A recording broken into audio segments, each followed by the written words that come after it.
हम स्टूडेंट हो या गवर्नमेंट जॉब की तैयारी कर रहे हो, जब हम रात को सोने जाते हैं तो अपने आप से एक वादा करते हैं कि कल से एक नई शुरुआत करनी है।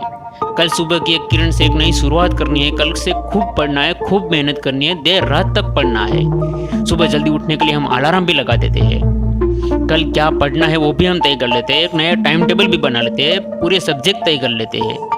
लेकिन जब सुबह अलार्म बजता है तो हम वो अलार्म बंद करके अपने आप को यह कह देते हैं कि फिर दिन में पढ़ लेंगे या देर रात तक पढ़ लेंगे। और जब दिन होता है तो हम दोस्तों के साथ गप्पे लड़ाने लगते हैं, दोस्तों के साथ घूमने चले जाते हैं, गेम खेलने लगते हैं, यूट्यूब देखने लगते हैं, मोबाइल में इंस्टाग्राम पे फोटो अपलोड करने लगते हैं, व्हाट्सएप पे दोस्तों के साथ चैट करने लगते हैं। और मन में पढ़ने का ख्याल आए या फिर और कोई हमें पढ़ने को कहे तो हम उसे ये कहकर टाल देते हैं कि रात को देर तक पढ़ लेंगे। और जब रात होती है तो जो मोबाइल और गेम के एडिक्ट होते हैं वो गेम खेलने लगते हैं, मोबाइल देखने लगते हैं। और जो घूमकर होते हैं वो दोस्तों के साथ घूमने चले जाते हैं, गली चौराहों में बैठ के गप्पे लड़ाने लगते हैं। और जो नॉर्मल लाइफ वाला है वो आलस करके फिर से सो जाते हैं। वो फिर से अपने आप को वादा करता है कि कल से तो एक नई शुरुआत करनी है, कल से तो जल्दी उठना है, कल से तो पक्का पढ़ पढ़ के फाड़ डालना है। लेकिन क्या ऐसा होता है? नहीं। हम फिर से अपने आप को ही धोखा देते हैं और अपनी हार की तरफ आगे बढ़ने लगते हैं। क्यों होता है ऐसा? क्योंकि हम सिक्के की एक साइड को ही देखते हैं, उसकी दूसरी तरफ को नहीं। हमें इंस्टा पे फोटो डालने या अपनी स्टोरी में कितने व्यू आए ये देखने में मज़ा आता है। हमें व्हाट्सएप पे दोस्तों के साथ चैट करने में मज़ा आता है। हमें यूट्यूब देखने में मज़ा आता है। हमें गेम खेलने में मज़ा आता है। लेकिन क्या हमने उसकी दूसरी साइड के बारे में कभी सोचा है?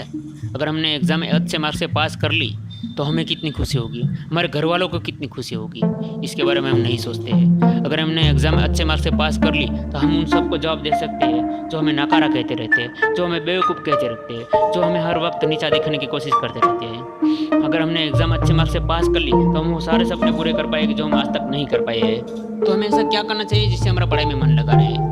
जब भी सुबह अलार्म बजे और हमें वापस सोने का मन करे या फिर अलार्म बंद करने का मन करे, तब हमें हमारे माँ बाप के सामने देखना चाहिए, उनके बारे में सोचना चाहिए। क्या कुछ नहीं किया उन्होंने हमारे लिए, लेकिन हमने क्या किया उनके लिए?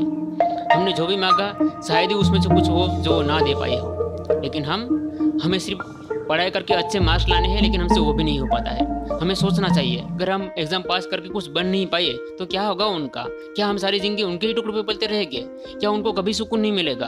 हमें सोचना चाहिए, अगर हम पढ़ लिख कर कुछ बन गए तो कितनी खुशी होगी उनके चेहरे पे। इतनी खुशी जैसे कि उनको ज़िंदगी की सारी खुशियाँ मिल गई हो। उस खुशी के सामने वो अपनी ज़िंदगी की सारी तकलीफें भूल जाएंगे। अबे माँ बाप नहीं तो अपने बारे में तो सोचो।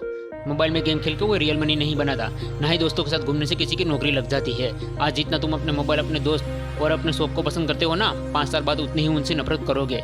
कहोगे काश मैंने हिम्मत करके मोबाइल छोड़ दिया होता, काश मैं इसके साथ ना घूमा होता, काश मैंने कुछ महीने घूमना छोड़ दिया होता। अबे 5 साल बाद तो हमारे माँ बाप भी सोचेंगे कि काश हमने इसके पीछे इतना खर्चा ना किया होता। जितना खर्चा उन्होंने हमारी पढ़ाई के पीछे किया है ना, उतने पैसों की अगर वो बैंक में एफडी रख दे तो 1 महीने की सैलरी बन जाए, बुढ़ापे का एक सहारा तो बन जाए, जो हम नहीं बन पाएंगे। अरे हमें तो यही लगा रहता है कि हमें रातों रात लॉटरी लग जाएगी या हमारा जो पैसे वाला दोस्त है वो हमारी लाइफ सेट कर देगा। अबे ऐसे बाप के पैसों से अय्यासी करने वालों से दूर ही रहो। जो अपनी ज़िंदगी सेट ना कर पाया वो हमारी क्या करेगा? अरे उसकी तो फिर भी अपने बाप के पैसों से 10 पीढ़ियाँ खाती रहेगी, हम क्या करेंगे? अरे हम तो यही कहते रहते हैं कि हमें पढ़ने में मज़ा नहीं आ रहा है, आलस आ रहा है, नींद आ रही है, स्ट्रेस पड़ रहा है। क्या लगता है ये जो IAS और IPS होते हैं वो मज़े ले लेके पढ़ते थे क्या? अबे मोबाइल देखने का मन सबका करता है, व्हाट्सएप चैट करने का मन सबका करता है, लेकिन ये जो सक्सेस लोग होते हैं ना, वो उस मजे का नहीं, उस पढ़ाई के दर्द को अपनाता है। हमें भी उस पढ़ाई के दर्द को अपनाना होगा, वरना अगर समय रहते नहीं जागे ना तो हाथ में पछतावे के सिवा कुछ भी नहीं आएगा। जो लोग ये कहते रहते हैं कि कुछ बनने के लिए सिर्फ पढ़ाई ही एक थोड़ा रास्ता है, सही बात है, बनो जो भी बनना है बनो, लेकिन फोकस होना चाहिए। ऐसा नहीं कि फिर हर 2 या 4 साल में हमारा पैशन बदलता रहा है, आज हमें ये बनना है, आज हमें वो बनना है। किसी एक चीज़ पे फोकस होना चाहिए, फिर चाहे उसमें कितनी भी तकलीफें आए, कितनी भी बार हमें फेल होना पड़े, चाहे कितना भी वक्त लगे, लक्ष्य हमारा बदलना नहीं चाहिए। हीरो बनना है बनो, स्ट्रगल करनी पड़ेगी, 2 साल का वक्त लग सकता है, शायद 5, 10 या 15 साल का भी वक्त लग सकता है, और उसमें से एक लंबे वक्त तक शायद काम ना भी मिले, और मिल भी गया तो उतने पैसे ना मिले।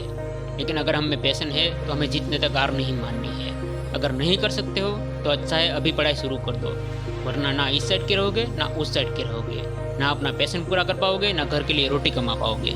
इसलिए यही सही वक्त है जागने का, चाहे कुछ भी हो जाए, कितना भी मन करे, हम मोबाइल हाथ में नहीं लेंगे, उसका नेट बंद कर देंगे। अगर दोस्त का फ़ोन आए तो भी हम उसके साथ नहीं जाएंगे, ना दोस्त के बारे में सोचेंगे ना मोबाइल के बारे में सोचेंगे। सोचेंगे तो सिर्फ सक्सेस के बारे में सोचेंगे, सक्सेस के बाद की खुशी के बारे में सोचेंगे। हमारे लिए दिन रात मेहनत करते हमारे माँ बाप की खुशी के बारे में सोचेंगे। अरे तुम सिर्फ 1 महीना पढ़ाई करके तो देखो, उसके बाद खुद तुम मोबाइल, टीवी और घूमना छोड़ दोगे।